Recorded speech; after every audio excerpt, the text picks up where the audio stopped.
햄릿 클라우드라는 분이 있는데 사람을 두 종류로 나누었습니다. 안전한 사람과 해로운 사람, 그렇게 나누었는데, 해로운 사람은 몇 가지 특징을 가지고 있습니다.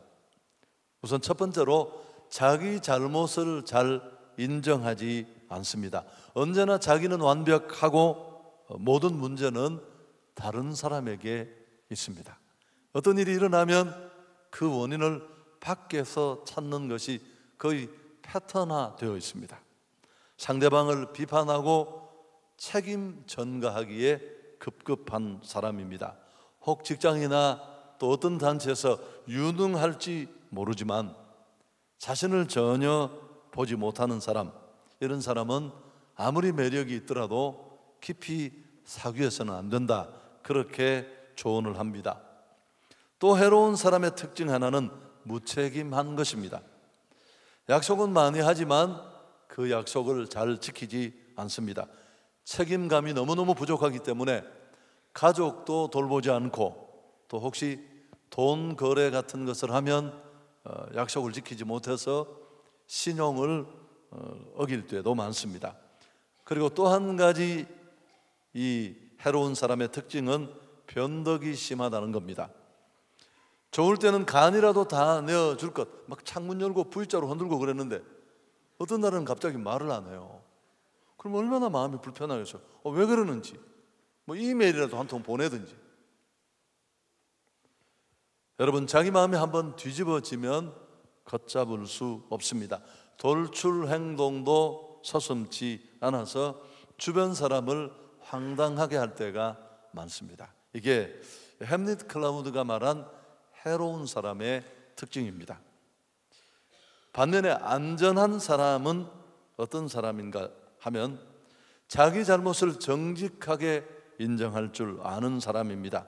그리고 받은 은혜를 철저하게 기억하고 있지 않습니다. 우리는 반대일 때가 많잖아요. 많은 사람들이 내게 베푼 호의는 쉽게 잊어버리고 또 잃어버리고 당근이지, 그렇게 생각하고, 어쩌다가 수십 년 만에 내가 한번 베푼 호의나 친절은 오래 기억하는 그런 연약함이 우리에게 있습니다. 뿐만 아니라 안전한 사람은 조금씩이지만 날마다 자기 진보를 보이는 사람, 바로 그런 사람이 안전한 사람이라고 했습니다. 여러분, 얼핏 생각해봐도 해로운 사람보다는 안전한 사람이 되고 싶고, 또 내가 많은 사람을 만나지만 내가 만나는 사람이 내게 해를 끼치는 사람이 되기보다는 안전한 사람이 되었으면 좋겠다, 모두가 그런 기대를 가질 것입니다. 그런데 상황을 약간 바꾸어 보면 오늘 이 해로운 사람과 안전한 사람이 우리를 이끄는 지도자라고 하면 어떻게 될까요? 여러분, 이건 정말 재앙이라고 할 수 있습니다. 지도자는 너무너무 중요해요. 공동체를 완전히 엎어먹을 수 있어요. 그러나 또 좋은 지도자 한 사람은 지금까지 전혀 아무것도 만들지 못했던 그 집단, 그 공동체에 우리가 생각하는 것보다 훨씬 빨리 변화의 기운을 불어넣고 실제로 변화를 만들어내고 지친 사람들을 다시 심기일전에서 뛰게 하고 만성적자에 허덕이는 기업도 또 이익을 내는 그런 일도 얼마든지 가능합니다. 여러분, 그래서 지도력은 오늘 우리 대한민국이 겪고 있는 이 혼란도 비단 지금의 문제만은 아닙니다. 저는 시사적인 얘기를 가능하면 하지 않습니다만 그 이전에 우리는 꾸준히 그런 문제에 대해서 얘기를 해왔습니다. 뿐만 아니라 개인의 삶과 오늘 내가 당하는 사역의 어려움, 사업의 어려움, 다 이 지도력과 무관하지 않을 수 있습니다. 난 열심히 했거든요. 그 열심히 했는데도 되지 않는 이유를 모를 때 우리는 혼란해하니까요. 뿐만 아니라 오늘 복음의 엄청난 능력과 구원의 은총을 가지고 있지만 지지부진, 십자가를 지붕에 매달고도 힘을 잃은 이 땅에 많은 그리스도의 교회, 그 교회가 다시 일어날 수 있는 또 그 불씨도 어쩌면 여기에 있을지 모릅니다. 도널드 트럼프라는 또 하필 도시예요 이분이. 아주 불쾌합니다. 빼빼로 데이 날 좀 빼빼한 이야기를 해봤습니다. 근데 이분이 대통령이 되고 나니까 아무도 예상하지 못했던 일입니다. 미국 전체가 공황 상태에 빠졌습니다. 당신은 나의 대통령이 아닙니다. 그리고 미국 전역으로 지금 시위가 확산되고 있습니다. 왜냐하면 이 사람이 안전한 사람이 아니라는 걸 아니까요. 물론 결과는 가봐야 알겠지만 생각보다 지혜로운 사람일 수 있을 가능성은 있는데 지금까지 상황에 부딪혀가는 그를 보면서 공동체나 국가에 안전한 사람이 아닐 것이라는 생각이 지배적이기 때문에 그렇습니다. 그래서 할리우드의 배우들조차도 역시 이 시위에 함께 동참을 하고, 제가 오늘 낮에 봤더니 막 TV를 머리로 박아서 깨고, 물론 거기에는 트럼프의 얼굴이 있었습니다. 성조기를 불태우는 일까지 서슴지 않는 이런 일도 역시 지도력과 무관하지 않습니다. 우리가 금요철에 색다른 기도라는 제목으로 7번째 오늘 시간이 되었습니다. 오늘 본문은 솔로몬이 하나님 앞에 드렸던 기도를 우리가 좀 다른 측면에서 묵상해 보려고 합니다. 이 열왕기 3장 우리가 한 부분만 읽었습니다만 이 3장은 앞과 뒤를 연결하는 연결고리 역할을 합니다. 1장과 2장 그리고 4장과 10장을 연결하는 고리 역할을 하는 본문인데, 1장과 2장은 다윗 왕의 후계자로 솔로몬이 결정되는 내용, 그리고 그 후계 구도가 실제로 정착되어 가는 과정을 비교적 소상하게 그리고 있습니다. 그리고 이 3장 이후의 4장에서 10장은 아버지 다윗을 이어 왕이 된 이 솔로몬이 성공적으로 자리를 굳혀가는 그의 내치와 외치, 안팎에서 이루어가는 지도자로서의 일들을 다루고 있습니다.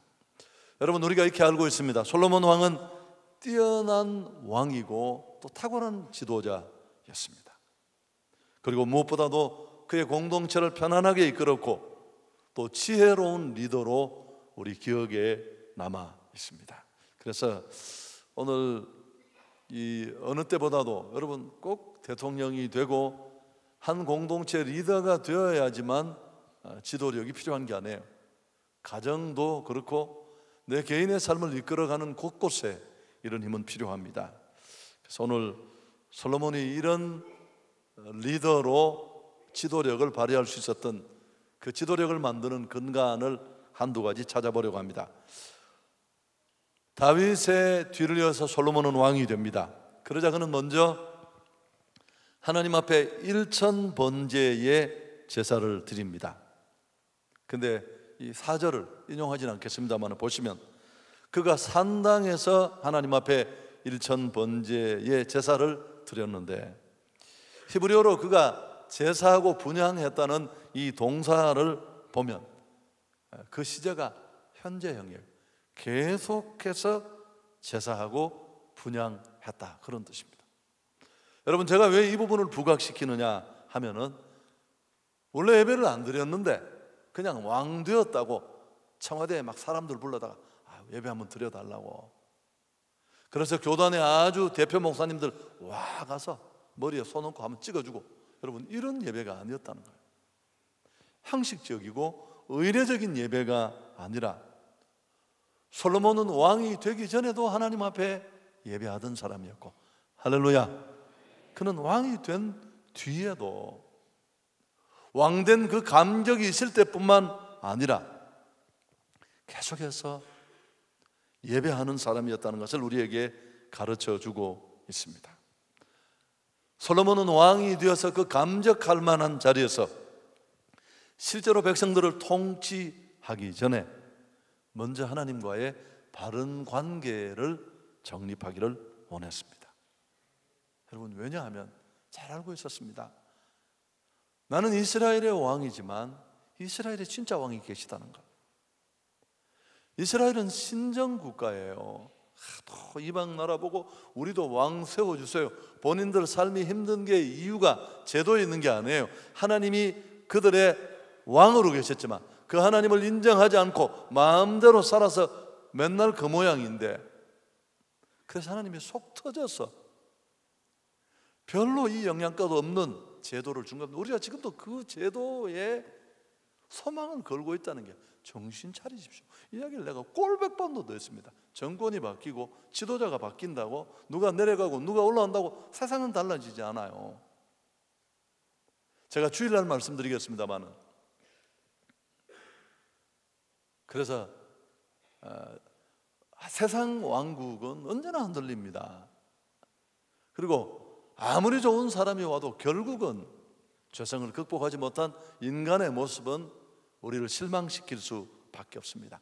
그런데 이 솔로몬은 자신이 지금 이스라엘을 통치하는 왕이지만 진짜 왕이 따로 계시다는 것을 알고 있었습니다. 할렐루야. 여러분, 이게 쉬운 일이 아니에요. 안 될 사람은 그저 세 번째 계단에만 올라가면 거기서 갑자기 깨춤을 추기 시작해요. 그러다가 굴러 떨어져서 다시는 못 일어나요. 그러니까 그럴 수밖에 없습니다. 내 자리가 견고해질수록, 어떻게 내가 여기까지 왔는지, 누가 나를 여기 세웠는지 그 사실을 잊지 않았던 사람이었습니다. 그래서 그는 신하들과 백성의 지도자들을 모두 이끌고 기브온 산당으로 올라가 하나님 앞에 예배했습니다. 여러분, 이 1000번의 이 제사는 쇼가 아니고 솔로몬이 하나님을 향해 얼마나 간절한 헌신의 마음과 또 하나님 따라가고 싶은 그 순종의 마음, 그 열망을 표현하는 그 표현이 이 속에 다 담겨 있습니다. 1000번의 숫자가 제사의 횟수인지 아니면 한꺼번에 잡은 제물의 양인지 수인지 아직까지 분명치 않습니다. 그렇지만 어쨌든 굉장한 엄청난 규모의 제사였고 또 많은 정성이 담긴 그의 중심을 보여주는 그런 예배였다고 할 수 있습니다. 하나님이 정성 어린 제사를 받으시고 예배를 받으시고 감동하셔서, 야, 너무 기분 좋다. 너 소원이 뭐냐?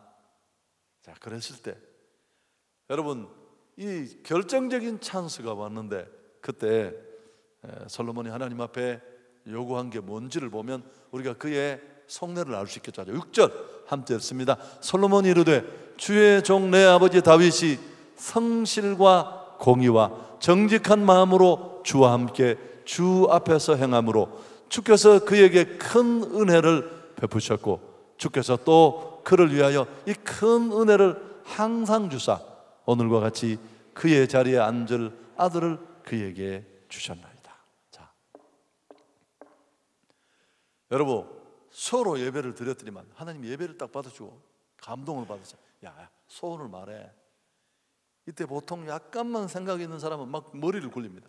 이 찬스를 어떻게 활용할까? 차를 달라고 할까?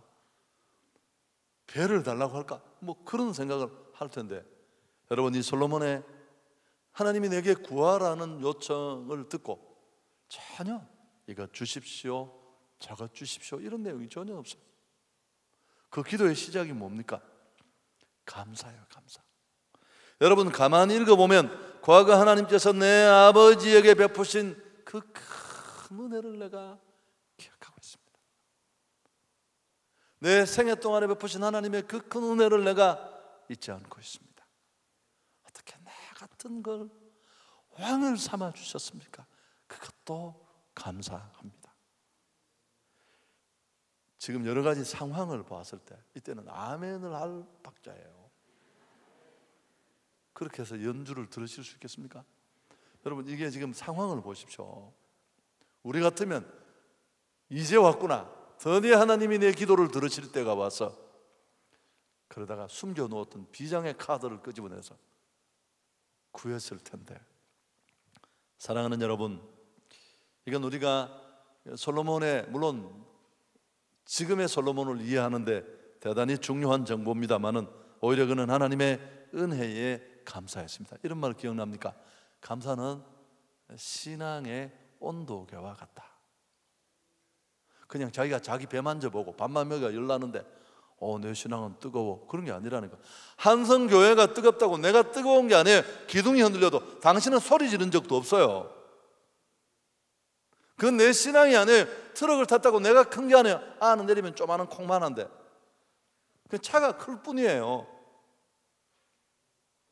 내가 얼마나 믿음 있는 사람이고 하나님을 향해 온전히 서 있는가 하는 것은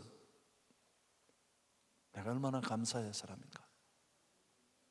여러분, 감사는 하나님이 한 걸 했다고 인정하는 것입니다. 교회를 보면서 너무 감사해. 이 땅에 완전한 교회는 없지만 한성교의 과거와 지금을 보면 44년 역사가 다 은혜야.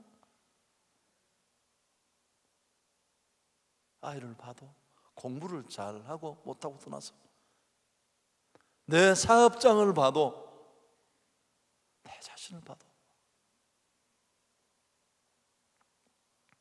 사랑하는 여러분, 솔로몬은 다윗과 바세바 사이에 태어난 아들이에요. 정상적인 부부가 아니라 다윗이 불륜을 저질러서 그 사이에 태어난 아들이 솔로몬 아닙니까? 왕이 될 수 없는 사람입니다. 여러 가지 상황을 봤을 때도. 그럼에도 불구하고 하나님은 그에게 왕 자리를 이어갈 수 있는 기회를 주셨습니다. 여러분, 돌아보면 나의 나 된 건 모두 은혜입니다. 내가 예수 믿을 만한 요건이 있었습니까? 나는 없었어요. 내 친구들 중에 지금도 보면 성격이 꽤 괜찮고 밥도 많이 사고 이런 애들이 끝까지 예수를 안 믿더라고요. 참 이해하기 어려운 건데 엉성한 것들만 다 교회 안에 들어와 있어요. 이해하기 참 어려운데, 그래서 내가 깨달아 그게 은혜라는 걸. 다 잘하는 사람들 들어와 있으면 수긍이 되잖아요. 하나님은 역시 판단력이 있으셔. 센 것들만 다 뽑았구만. 전혀 센 게 아니에요. 여러분, 저를 봐도 난 때로 우리 집 전화번호가 생각이 안 나서, 정말 생각이 안 나요. 안 나서 내가 사무실에 전화를 해서 몇 번이냐고, 그런 날도 많아요. 여러분, 나의 구원, 지금까지 오는 나의 삶 다 하나님의 은혜인 줄 믿습니다.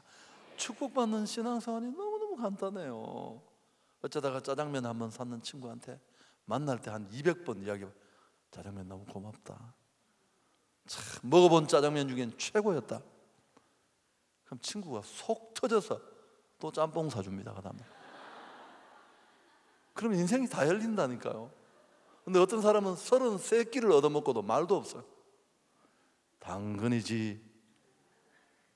여러분, 그러니까 사람한테도 맡기고 하나님에게도 맡기는 것입니다. 제가 저녁 시간이어서 여러분 졸음 올까 봐 그냥 약간 재미있게 그런 각도로 날리지만, 사실은 신앙생활이 여러분 날마다 입만 열면 감사하고 하나님이 주셔서 하나님이 은혜야, 이런 사람이 힘들게 사는 건 나는 한 번도 못 봤어요.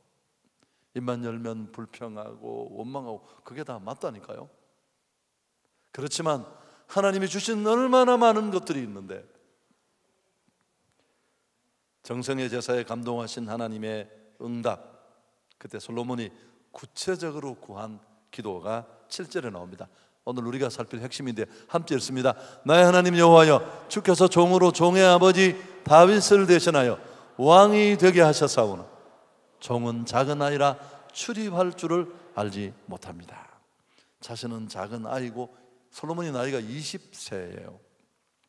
출입할 줄 모른다고 했습니다. 아이는 세상 물정을 잘 모른다는 뜻이고, 출입은 자기는 왕되어서 자기 백성 이 큰 무리를 이끌어갈 지도력을 행사하는데 전혀 적절치 않다, 미숙하다고 자신을 언급한 것입니다. 자신은 경험도 지도력도 너무너무 미약해서 하나님이 내게 맡긴 이 크고 많은 백성을 통치하고 이끌어갈 만한 능력이 내게는 없습니다. 사실 이스라엘이 큰 나라 아니거든요. 여러분 아시잖아요. 조그만한 나라예요. 그럼에도 불구하고 그는 하나님이 그에게 맡기신 일을 크게 보고, 주께서 내게 맡기신 일에 반하면 나는 너무너무 작고 이 일을 감당할 수 없습니다. 우리는 이 반대의 사람들 굉장히 많이 만나잖아요. 여러분, 그래서 그는 하나님 앞에 9절에 보면 더 중요한 구절이 나옵니다. 누가 주의 이 많은 백성을 재판할 수 있사오리이까 듣는 마음을 종에게 주사 주의 백성을 재판하여 선악을 분별하게 하옵소서. 이 재판한다라는 단어는 NIV 영어 성경은 그대로 지도자, 리더로 번역을 했는데요. 여러분, 지도자는 판단하는 사람이에요.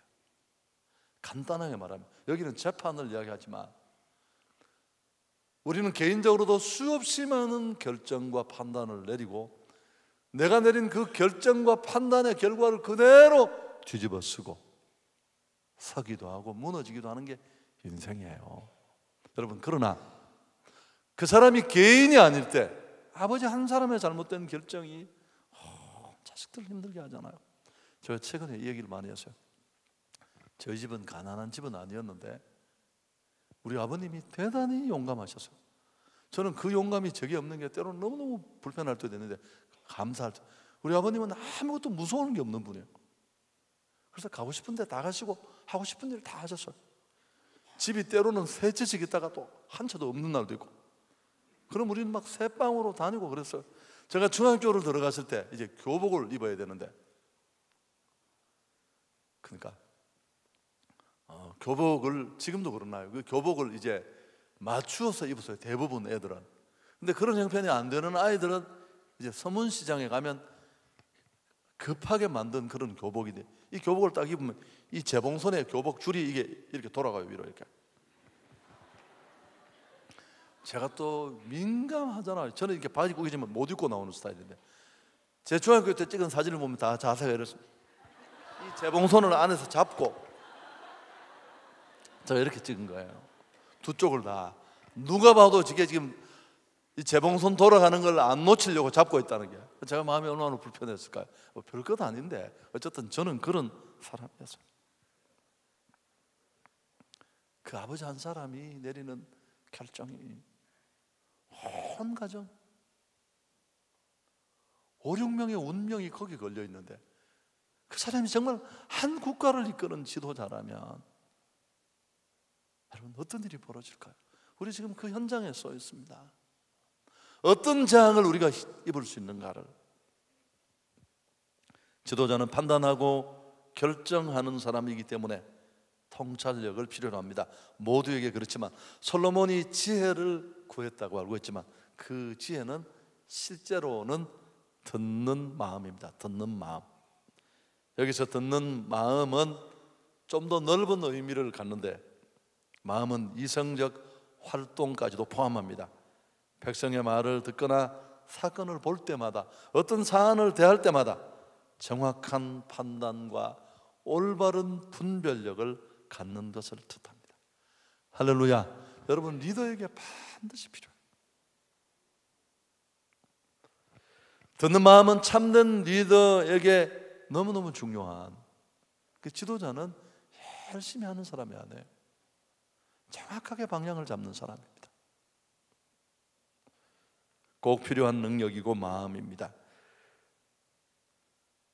듣는 마음은 한 걸음 더 나가서 하나님의 말씀을 듣는 것입니다. 루터는 순종이다, 그렇게 설명됐습니다만, 솔로몬이 백성을 말하면서 오늘 9절 다시 보시면 누가 주의 이 많은 백성을 재판할 수 있사오리까 듣는 마음을 종에게 주사 주의 백성을 재판하여 선악을 분별하게 하옵소서. 그는 하나님의 백성을 통치하게 됩니다. 그래서 그는 하나님의 말씀을 마음으로 듣고 자신이 먼저 하나님의 다스림을 받기 위해서 듣는 마음을 구한 것입니다. 참다운 지도력은 인간의 특성이나 소질에 기인하지 않습니다. 그래서 사람 모아놓고 빵 많이 먹고 야 우리 잘해보자, 여러분 그것만으로 절대 공동체는 굴러가지 않습니다. 무엇보다도 하나님에 대한 의존으로부터 나옵니다. 하나님의 말씀을 듣는 마음으로부터 출발합니다. 여호와의 말씀은 또 성경이야말로 지혜의 보고고, 그래서 영적 리더는 항상 하나님 말씀에 귀를 기울여야 합니다. 많이 말하잖아요. 그 말하는 것보다 더 많이 들어야 돼. 이게 밸런스가 이렇게 부등호가 그쪽에 가 있어야 제대로 된 말이 나오는데, 그렇지 않을 때 우리가 얼마나 많습니까? 솔로몬은 자신을 이 자리에 세우신 분이 하나님이심을 잘 알고 있었습니다. 그가 비록 이스라엘의 왕이지만 진정한 왕 되신 하나님이 참 왕으로 계시다는 것을 알고 있었습니다. 그리고 하나님 진정한 왕 되신 그분의 도우심 없이는 자기가 왕직 수행을 제대로 할 수 없다는 것을 알고 있었습니다. 아멘. 여러분, 가장으로서 가정을 이끌어가는 일, 직원 수십 명을 먹여 살리는 오너로서 그 직장을 이끌어가는 일, 매일 어렵습니다. 이 치열한 경쟁 속에서 다윗에게 베푸셨던 하나님의 은혜 없이는, 아버지 다윗이 어떤 사람인지 알고 있잖아요.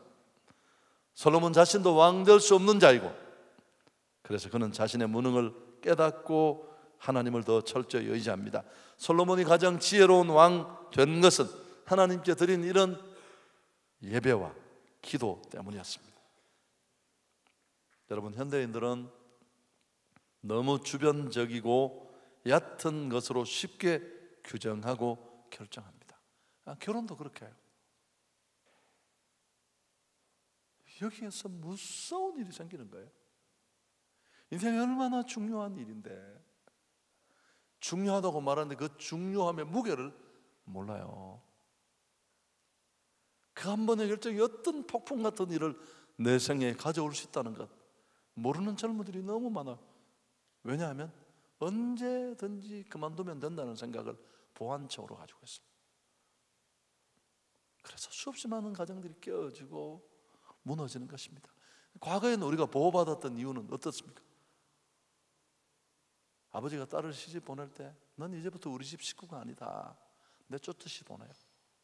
울고 집 앞에 오면 아버지가, 여러분, 딸한테, 아들한테 아버지는 정말 인생을 던질 수 있을 만큼 자녀를 사랑하지만 다시 돌려보내요. 넌 이 집 식구가 아니다. 죽들 살던 내 집으로 가라고 다시 내쫓아요. 매정해. 그리고 들어와서 문고리 잡고 펑펑 울죠. 여러분, 그래서 얼마나 많이 보호받고, 더 문제가 없을 수, 더 문제가 많았을 수도 있겠지만, 그래서 이런 일이 자꾸 발생하면 얘기는 분분한데 깊이는 사라집니다. 충분히 준비하고 내 시야만으로 바라보지 말고 하나님이 보는 것처럼 보고 하나님이 결정하는 것 같이 결정해야 할 줄 믿습니다. 여러분, 이 해안이 필요해요. 작은 음식 하나를 만들어도 이런 통찰력은 우리에게는 없습니다. 야고보 7장 5절에 제가 곧잘 인용합니다만 같이 읽습니다. 너희 중에 누구든지 지혜가 부족하거든 모든 사람에게 후히 주시고 꾸짖지 아니하시는 하나님께 구하라. 그리하면 주시리라. 자, 이 구절 띄워두고 제일 중요한 키워드를 찾아보십시오. 뭘 것 같아요? 물론 여러분이 찾지를 못해요. 제 말의 의미를 정확하게 모르시니까. 제일 중요한 건 이 구절이 성립되려면 무엇부터 되어야 돼요? 부족하거든 이라는 겁니다. 나는 내 힘으로 결정을 내릴 만한 판단력도 통찰력도 내게 없다는 게 확신으로 있어야 돼요. 아니, 더 정확하게 말하면 한두 번 내 마음대로 튀어나갔다가 처참하게 무너진 절절한 고통의 체험이 있어야 돼요. 그 한 번의 결정이 내 인생을 얼마나 초토화시킬 수 있는지, 박살난 그 과거의 경험이 있어야 돼요. 그래야 우리는 비로소 겸손하게, 하나님, 나는 길도 모르고 좋은 것도 모릅니다. 이후에 내가 내린 이 결정이 어떤 결정이 될지 하나님의 보호밖에 없습니다. 여러분, 누구든지 지혜가 부족하거든 모든 사람에게 후히 주시고 꾸짖지 아니하시는 하나님께 구해야 할 것입니다. 여러분, 첫 시간은 너무너무 소중한 시간입니다. 오늘 만날 사람, 오늘 해야 할 일, 오늘 결정해야 할 것들 얼마나 많습니까? 아이는 아이대로, 학생은 학생대로, 리더는 리더대로. 기도하면 내 생각을 뛰어넘는 하나님의 시야가 내게 옵니다. 왜냐하면 하나님, 그분이 내 마음 속에 침범하시고 또 하나님의 시각으로 만물을 바라볼 수 있는 그런 초감각 세계가 열려지게 됩니다. 나는 타이밍을 맞출 수 없어요. 야구 못하는 제가 그저 강한 속도로 오는 공을 치려고 하면 헛스윙하고 방망이질을 할 수밖에 없는 것처럼, 허공에. 그러나 하나님은 적절하게 타이밍을 맞출 수 있도록 코칭도 해 주십니다. 하늘의 주파수에 자신의 온 신경을 맞추고 있으면 필요한 때와 준비해야 될 때, 이래야 일어나야 될 때를 정확하게 알 수 있습니다. 뿐만 아니라 그저 짧은 기도가 아니라 내 연약함, 내 무능함, 내 한계, 나는 우둔하는 것을 알고 아이와 같고 이 사실을 잘 알면, 그래서 깊은 기도 속에 하나님과 접속되어 있는 자는 상상하지 못할 아이디어를 날마다 공급받을 수 있습니다. 아멘. 하나님은 솔로몬이 청한 것을 기뻐하셨습니다. 자신을 위해 부, 장수, 원수들에 대한 보복을 구하지 않고 분별력을 구했기 때문에 그렇습니다. 하나님은 솔로몬이 구한 대로 12절, 13절 보십시오. 내가 내 말대로 하여. 그래서 그가 구한 듣는 마음뿐만 아니라 구하지 않은 부와 귀까지도 주셨습니다. 여러분, 우리가 배우지 못한, 우리가 이런 지혜, 듣는 마음에 이르지 못하는 걸림돌은 교만입니다. 자기 한계를 인식하지 못하기 때문에 그렇습니다. 그러나 솔로몬은 하나님 앞에 자신을 솔직히 고백했습니다. 나는 아이와 같습니다. 나는 판단할 힘이 없습니다. 여러분, 어떤 사장님이 새벽마다 나와서 그저 돈 부채 얼마 넣어서 창업해놓고, 그게 빵집이든 뭐 떡볶이집이든, 하나님, 나는 이 동네 아이들을 정말 행복하게 해주고 싶은데 떡볶이 맛있게 하는 건 난 못합니다. 빨간 것도 흰 것도. 떡볶이 끌어안고 1시간씩 예를 들어서 기도한다고 칩시다. 이 신정동에 사는 아이들이 다 떡볶이 먹고 행복했으면 좋겠습니다. 지혜를 달라고. 그 일이 안 되는 게 기적이지.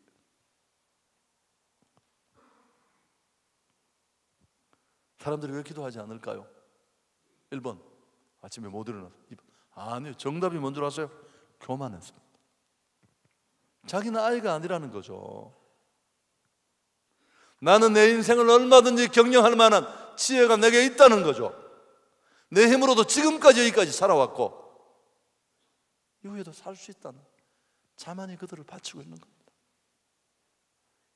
그래서 새벽에 나오신 분들은요, 피곤하시거든요. 그분들도 다 와서 졸기도 하거든요, 저처럼. 그래도 오는 이유가 뭘까요? 하나님이 내 중심을 보시니까. 말씀을 정리하려고 합니다. 우리가 정말 구해야 할 기도가 있다면 바로 이 듣는 마음, 통찰력, 하나님의 지혜입니다. 여러분, 항상 이 수준 없는 사람들을 만나보면 안 중요한데 목숨을 건다는 겁니다. 그러다가 죽는다니까요, 진짜. 목숨을 걸 만한 일에 걸어서 죽으면 빛이라도 날 텐데. 솔로몬이 구하지 아니한 장수, 부, 원수의 생명은 고대 근동의 왕들이 주로 자기 신에게 나가서 구하는 1번 기도 제목이었어요. 여러분, 그러나 솔로몬은 기도가 달랐습니다. 우리의 기도도 달라야 합니다. 솔로몬은 듣는 마음을 구했습니다. 그래서 정말 안전한 사람, 의로운 사람으로 국가도 살리고 자기 삶도 바꾸었습니다. 그러나 해로운 사람들은 작전이 있어요. 측근의 말만 들어요. 다 눈 뒤집어진 사람들인데.